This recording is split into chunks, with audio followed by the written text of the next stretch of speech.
மக்களே அனைவருக்கும் வணக்கம்.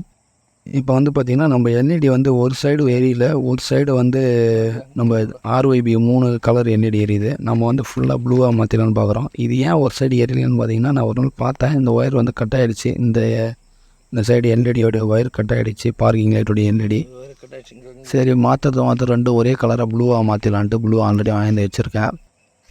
கழட்டி எடுத்துகிட்டு அந்த ஒயரை மட்டும் கண்டுபிடிச்சி இந்த லப்பர் செட்டோடு மாத்திர மாதிரி வரும். ஏன்னா ஒயர் வந்து பார்த்திங்கன்னா கிட்ட வந்து கட் ஆகிடுச்சு.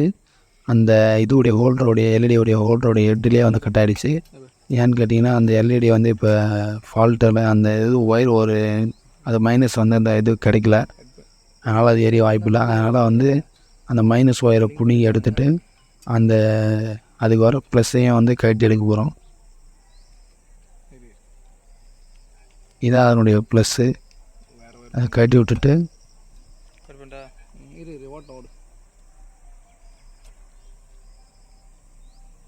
கட்டி எடுத்து உருவிட்டு வந்து இப்போ ஃபுல்லாத்தையும் எடுத்து உருவி வச்சு அடுத்து வந்து புதுசு வந்து இருக்குது என்கிட்ட.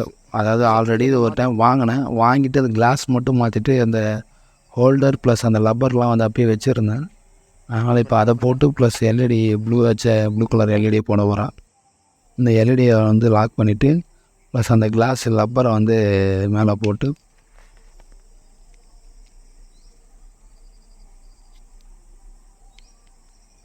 லப்பர் வந்து அப்படியே லாக் பண்ணி அழுத்திட்டு அந்த லப்பர் எட்ஜஸை மட்டும் லைட்டாக தூக்கி விட்டுட்டா அந்த லாக் ஆகிடுது. ஒயர் வந்து கொஞ்சம் தள்ளுறதுக்கு வந்து கொஞ்சம் இக்கட்டாக இருக்குது. ஏன்னா ஃபுல்லாக நிறைய ஒயர் வந்து இருக்கிறதால கொஞ்சம் டைட்டாக போச்சு. அதை கண்டுபிடிச்சி அந்த பக்கம் எடுத்து இது பண்ணுறதுக்குள்ள கொஞ்சம் இதுவாகிடுச்சு. ஒயர் எடுத்து விட்டாச்சு, உள்ளே வந்துடுச்சு. இது வந்து அந்த பார்க்கிங் லைட்டுடைய மைனஸு. அது உள்ளே வந்து கட்டாயி நின்று போச்சு. அந்த இது ப்ளக்கு அந்த பின்னை கட்டிங் பிளேயர் பிடிச்சிக்கான்னு எடுத்துகிட்டு நான் எடுத்தாச்சு.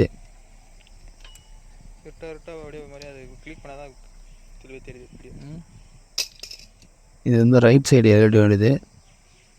நம்மளுடைய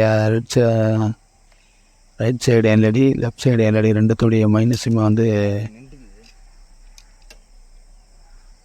இன்னும் அது உள்ள அந்த ஒரு பின்னு இருந்துச்சு. அதையும் எடுத்துகிட்டு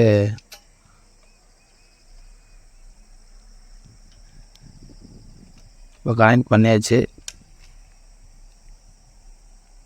இன்னும் எல்இடிக்கு வந்து ப்ளஸ் கனெக்ட் பண்ணல. ப்ளஸ் ஒயர் எடுத்து 2 ப்ளஸ் ஒயர் இருக்குது, 2 ப்ளஸ் ஒயருமே கனெக்ட் பண்ண போகிறோம்.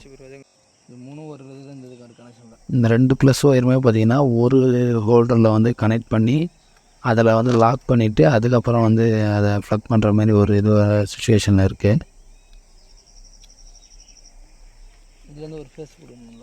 ஒரு ஒயர் வந்து ப்ளக் பண்ணியாச்சு, இன்னொரு ஒயர் வந்து ப்ளக் பண்ணுறோம். லைட் வந்து பக்காவாக எரியுது, லைட் பக்காவாக எரியுது. இப்போ வந்து அந்த சைடு எல்இடி வந்து இந்த ஆர்ஒய்பி 3 கலர் எல்இடி இருக்குது. அதை வந்து இப்போ கட்டிட்டு அதையும் மாற்றி காண்டித்தான். அது வேலை வந்து ஈஸி தான். அப்படியே கட்டிட்டு எல்இடியை மட்டும் வச்சு லாக் பண்ணிவிட்டு புஷ் பண்ணிவிட்டு மாட்டினா வேலை முடிஞ்சது. இந்த மாதிரி வந்து ஒயரிங்லாம் எதுவும் பண்ண தேவையில்ல. இப்போ நீங்கள் இந்த மாதிரி ஏன்னா ஒரு லைட்டு கீட்டு மாற்றுறீங்கன்னா அந்த லைட்டுடைய ஒயரை வந்து நம்ம வந்து பிடிச்சி ஷேக் பண்ணாலே அது எங்கே போய் கனெக்ட் ஆகிருக்குன்றத வந்து நம்ம கண்டுபிடிச்சிடலாம். அது எங்கே கனெக்ட் ஆகிருக்கிறது கண்டுபிடிச்சோடனே அந்த இடத்துல இப்போ நம்ம வாங்கியிருக்கிற எல்இடியுடைய ப்ளஸ் மைனஸ் வந்து கரெக்டாக பார்த்து கனெக்ட் பண்ணிங்கனாலே போதும். ஏன்னா எல்லாமே வந்து கனெக்டர் டைப்பில் தான் வந்து பைக் ஒயரிங் ஃபுல்லாமே இருக்கும். இது புல்லட்டாக இருந்தாலும் சரி, ஸ்ப்ளெண்டர் ப்ளஸ் எந்த பைக்காக இருந்தாலும் சரி, நீங்கள் ஒரு ஒயரை மாற்ற போகிறீங்கன்னா அந்த ஒயரை பிடிச்சி ஷேக் பண்ணாலே அது எங்கே போய் கனெக்ட் ஆகிருக்கு அப்படின்றது தெரிஞ்சுக்கலாம். இப்போ நீங்கள் எதை மாற்ற போகிறீங்களோ ஒயரிங் பண்ண போகிறீங்களா இல்லை எல்இடி மாற்ற போகிறீங்களா எதுவும் இருந்தாலும் வந்து அந்த மாதிரி வந்து ஃபைண்ட் அவுட் பண்ணிக்கலாம். அது மாதிரி ஃபைண்ட் அவுட் பண்ணி வந்து நீங்கள் எல்லாத்தையும் கனெக்ட் பண்ணிக்கலாம். ஏன்னா ரொம்ப ஈஸியாக தான் இருக்கும். பைக்கில் பொறுத்தவரை எல்லாமே கனெக்டர் மூலயமா தான் கனெக்ட் ஆகியிருக்கும். ப்ளூ வந்து பார்த்திங்கன்னா தனியாக தெரியுது. அதே டைம் வந்து கொஞ்சம் லாங்லேருந்து பார்த்திங்கன்னா வந்து ஒரு வண்டி எதிர்க்க வருதுன்னு ஒருத்தவங்க டக்குன்னு ஒரு அட்ராக்ட் ஆகிற கலராக இருந்தது, ஒரு இண்டிகேட் பண்ணுற மாதிரி இருக்குன்னு தோணுச்சு. அதனால தான் ப்ளூ போட்டிருக்கேன். தேங்க்யூ ஃபார் வாட்சிங்.